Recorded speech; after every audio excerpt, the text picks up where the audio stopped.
চলো আজকে তোমাদের সাথে এই রিসেপশন লুকটার টিউটোরিয়াল শেয়ার করি।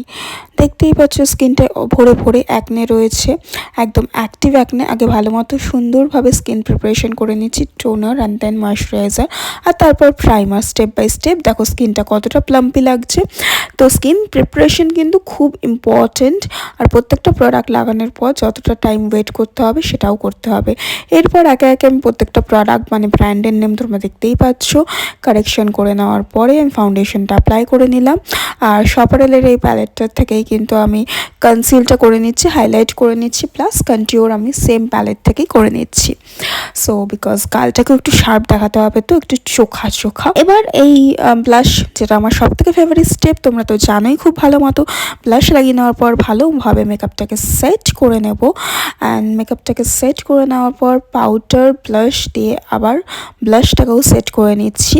তারপরে আবার কন্টিউর করে নিচ্ছি যাতে স্কিনটাকে একটু শার্প লাগে।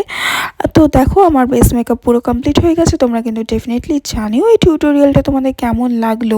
দেখো অ্যাকনে প্রোন স্কিন, একদম অ্যাক্টিভ অ্যাকনের ওপর কিন্তু আমি দেখিয়ে দিয়েছি, কিন্তু তোমরা কিন্তু লাইক কমেন্ট আর শেয়ার করতে মানে এত কঞ্জুসি করো, এত কিসে? তোমাদের ব্যাংকের অ্যাকাউন্ট থেকে টাকা যায়? যদি ভালো লাগে জলদি জলদি লাইক কমেন্ট শেয়ার করো, আর পেজটাকে টুক করে ফলো করে দাও। বাই।